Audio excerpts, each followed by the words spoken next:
Bonsoir, aujourd'hui je voulais partager ma découverte d'un auteur-illustrateur qui s'appelle Salim Zarouki.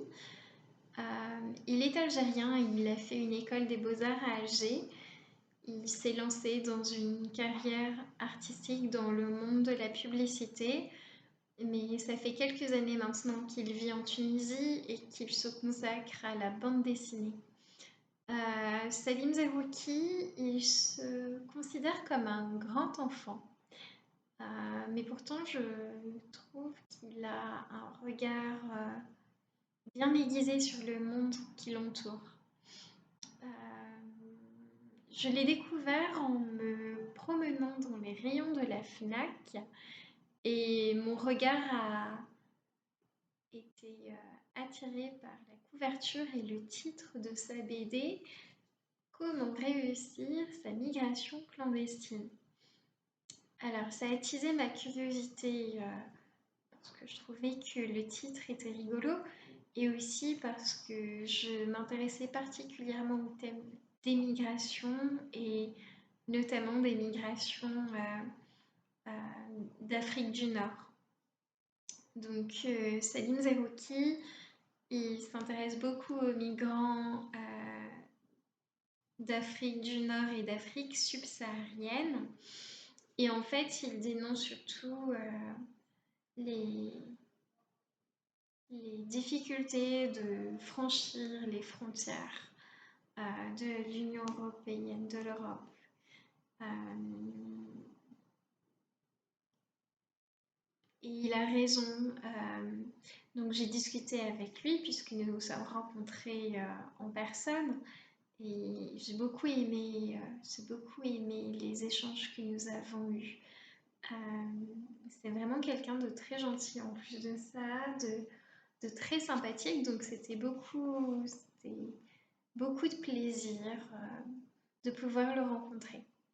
Et en tout cas, ce qu'il me disait, c'était dont j'étais déjà consciente, mais quand même, c'est plus facile pour moi en tant que Française et Européenne que pour lui en tant qu'Algérien de pouvoir circuler et de pouvoir obtenir des visas. Donc, je pense qu'en quelque sorte, son intention, c'était aussi de dénoncer ça. C'était la facilité de mouvement que nous avons en fonction de la couleur de notre passeport et de l'hypocrisie de l'Europe et des conséquences que cela a, qui sont beaucoup plus graves que ce que l'on peut penser. Donc on a toutes sortes de reportages et les médias qui parlent de ce thème-là des migrations, de ce sujet des migrations, mais on se rend compte que beaucoup de choses sont quand même passées sous silence.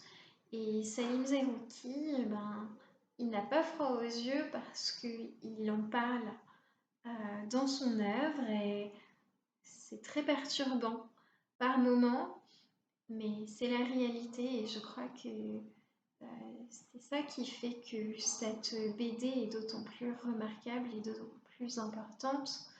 Euh, donc, Salim Zarouki, il s'inspire de la réalité et d'articles de presse.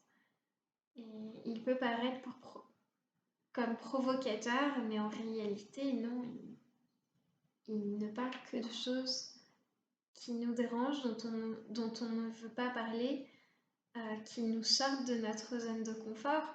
Et c'est bien pour ça que j'ai trouvé cette œuvre intéressante, même si parfois elle m'a un peu retourné l'estomac, soyons clairs et soyons honnêtes. Je trouve ça très très intéressant comme outil parce que ça a le format d'une BD, donc quelque chose d'assez léger, mais pourtant les sujets traités sont très très sérieux, très graves, très très sombres. Euh, oui, donc voilà. Donc Salim Zarouki et sa maison d'édition, consciente de la gravité de ces sujets qui sont représentés dans cette BD, ont décidé d'être transparent et donc du coup à la fin de la BD de mettre un QR code à scanner qui renvoie à toutes les sources, donc tous les articles de presse qui ont été lus, étudiés et sans doute analysés par l'auteur-illustrateur. J'aime beaucoup cette BD parce qu'elle est structurée en fait. Il y a 9 sections ou 9 histoires qui retracent le cheminement de migrants qui viennent d'Afrique du Nord et d'Afrique subsaharienne. Et puis, pour moi, il y a une progression qui est intéressante. Donc, ça passe du relativement soft au hard. La 9e section, je ne la recommanderais pas à tout le monde. Je ne la recommanderais certainement pas à des enfants ou à des personnes sensibles. Moi, ça m'a quand même beaucoup remué. J'y pense encore, ça m'a sorti de ma zone de confort. Mais encore une fois, c'est ça que je trouve intéressant et je ne regrette pas du tout d'avoir lu cette BD. Donc, lorsque j'ai ouvert cette BD, en fait, je suis tombée sur cette première planche qui annonce la couleur et qui va droit au but. Donc on voit un personnage qui représente un maghrébin qui s'apprête à traverser la Méditerranée. Et il faut accorder de l'attention aux détails, je pense. C'est d'autant plus intéressant de pouvoir discuter avec les auteurs et illustrateurs lorsque c'est possible, c'est qu'ils attirent vraiment notre attention sur les choses que l'on n'aurait pas vues ou qui nous auraient semblé anodines ou aléatoires, et en fait non, c'est réfléchi. Et là, Salim Zaouati, il a attiré mon attention, puisque j'ai eu la chance, encore une fois, de le rencontrer en personne. Il a attiré mon attention sur les yeux de ce personnage, mais également des autres, en me rappelant que les yeux sont souvent les fenêtres de l'âme et que là, justement, les yeux sont grands, noirs et vides, et que ça montre bien que les personnages sont vides, déshumanisés. Ils ont le regard dans le vide, ils sont déshumanisés, et puis progressivement, on peut même penser qu'il y a une forme de monstruosité puisqu'il n'y a plus d'humanité, non seulement aux yeux des autres, de ceux qui sont extérieurs à leur histoire, à cette histoire, mais aussi eux-mêmes en fait, de l'impact que leurs décisions ont sur eux-mêmes, parce qu'ils n'ont pas l'aide dont ils ont besoin pour quitter leur pays. Parce qu'on ne quitte jamais un pays vraiment par choix. C'est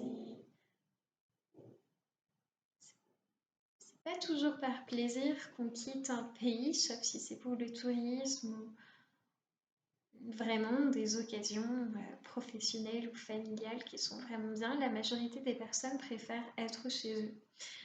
C'est plus confortable d'une manière générale.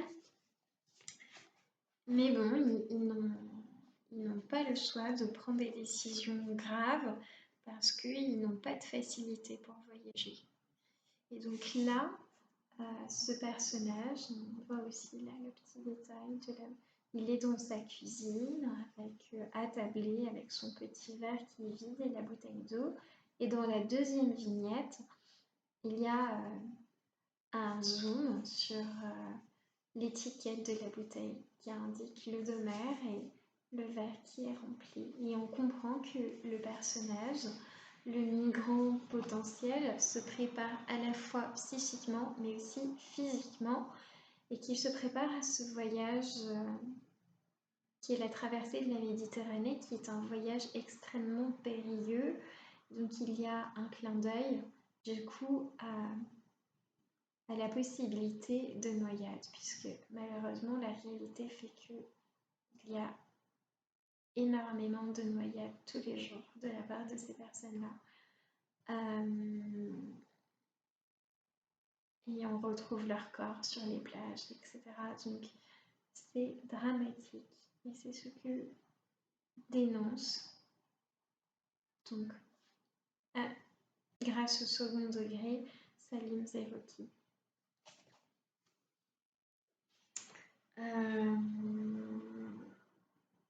Donc on voit que les graphismes, les images sont poignantes ici parce que on a toutes sortes de choses. On a les articles de presse, on a les ouvrages, on a les reportages, on a les médias qui nous informent de tout cela. Mais je trouve que les dessins se passent de mots en fait. C'est assez puissant, je trouve, comme arme éducative.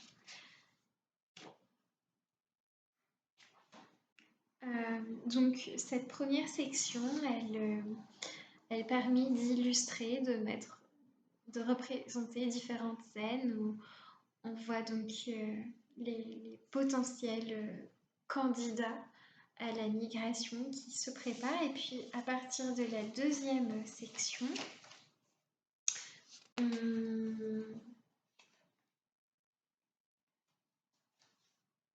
voilà,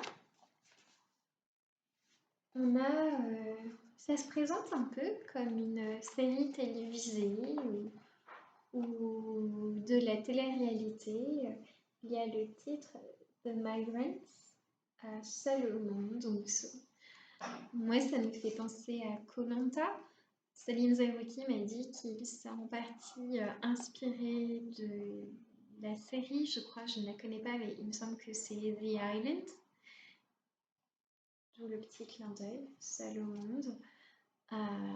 Au lieu d'être seul au monde sur une île déserte, à mener différentes épreuves, là ils sont seuls au monde, livrés à eux-mêmes au milieu de la Méditerranée, puisque souvent les embarcations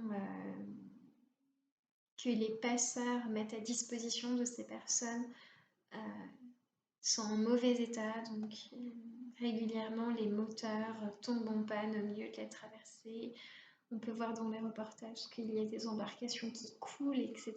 Donc c'est vraiment catastrophique. Là, ils sont livrés à eux-mêmes au milieu de leur traversée. Waouh, c'est dur quand même. Et donc là, à force de manipuler le livre, je l'abîme un petit peu, c'est embêtant. On peut voir dans cette première vignette un paysage plutôt paradisiaque, avec une mer bleue, des dauphins, un magnifique coucher de soleil. Et puis là, bam, deuxième vignette, quelqu'un est mort. Et ce que j'aime avec Salim Zerroukhi, c'est sa manière de représenter ces choses-là en fait. Je ne sais pas comment l'expliquer. Il le ferait sans doute bien mieux que moi, mais il arrive à mettre en image. C'est percutant, voilà. Ça, en anglais, on dirait that hits me on my face. Ou j'ai l'impression de prendre une claque, ou je sais pas.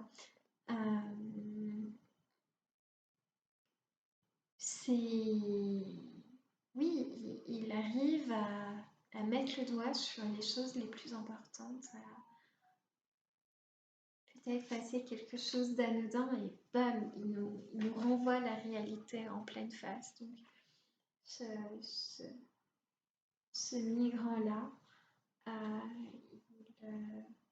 il meurt dans son embarcation durant sa traversée au bout de quelques jours sans doute de déshydratation. Et puis Salim Zerroukhi, il s'inspire encore une fois, de la télé-réalité, en jouant avec la temporalité, donc en faisant comme des flashbacks, comme ça arrive dans les télé-réalités. Voilà. Donc là, on a un migrant plein d'optimisme qui semble amical, etc.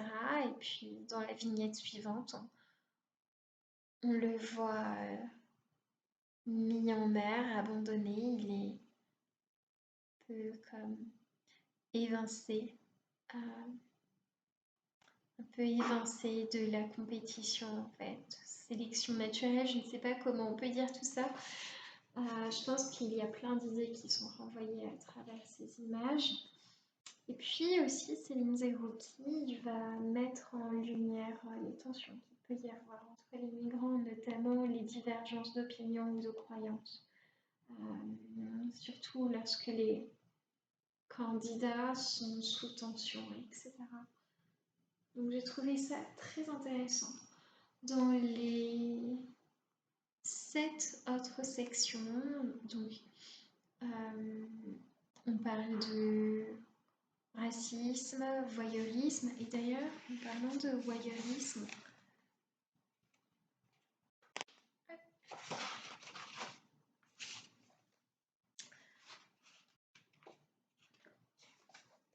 on voit sur cette planche, sur cette page, qu'un tiers de la page est prise par cette vignette-là, qui est très large, et on s'aperçoit que ce n'est pas de simples enregistrements qui ont été pris longtemps à l'avance, ou peu importe, mais c'est vraiment, il y a une proximité ici. Donc, des Occidentaux, des Européens qui sont juste à proximité, à quelques mètres de cette embarcation. Donc le caméraman, l'ingénieur du son, qui filment tout, qui sont des témoins directs et qui gardent leur distance en fait, qui n'interviennent pas dans ce qu'on peut appeler le mektoub, dans le dessin, dans cette fatalité-là. Puis qui n'en ont sans doute pas envie parce que ça permet de maintenir le show, et qui n'en ont peut-être pas le droit non plus d'ailleurs, mais qui n'en ont pas le droit par qui? Par certaines autorités.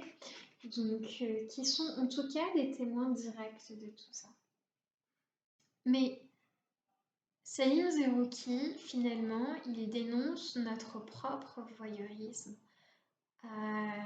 Ça fait rire, ça fait vendre. On se sent déconnecté de cette réalité-là. On le voit pourtant tous les jours aux infos, dans les reportages.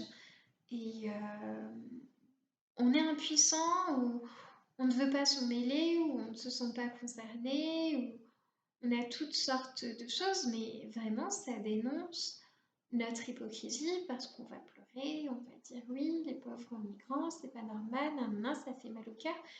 Mais dans le fond, qu'est-ce qu'on fait? On ne fait que regarder en fait. On agit rarement, et moi la première. Et puis je ne sais pas comment je peux agir dans le fond.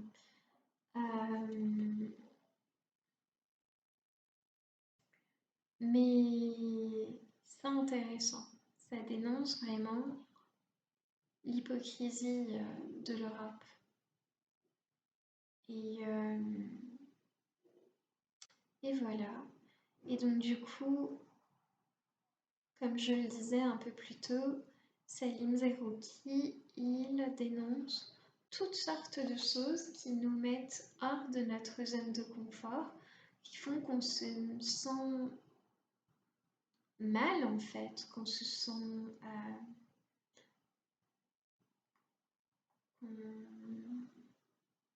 un peu hypocrite. Et puis, donc, il parle de voyeurisme, de racisme, mais aussi à travers cette BD, il parle de plein de choses dont on ne parle jamais, même pas dans les reportages ou aux infos, plein de sujets qui sont passés sous silence et que lui a le courage de dénoncer. Il est souvent considéré comme un provocateur, mais en réalité, il ne parle que de la vérité.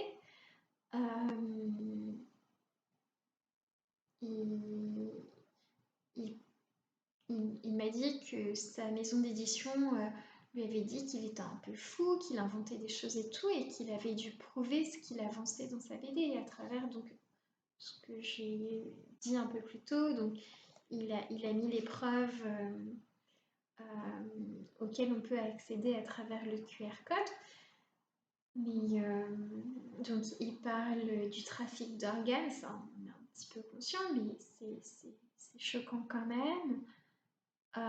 Il parle du trafic humain. Moi, je ne savais pas que on prenait des bébés, on arrachait des bébés à leur mère. Il parle de quoi d'autre? Il parle aussi du trafic sexuel. C'est très choquant. Et puis, je ne suis plus trop sûre. Je crois que ça parle des Européens et de leur accueil des migrants, mais ça, je ne suis plus trop sûre. Mais voilà, donc je trouve ça très très intéressant. Ça me fait réfléchir encore une fois. Ça m'a mise mal à l'aise, mais je regrette absolument pas de l'avoir lu.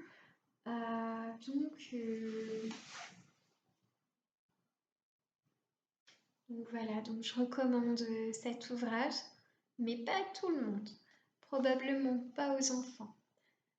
Voilà, j'espère que peut-être certains d'entre vous auront la curiosité de le lire aussi.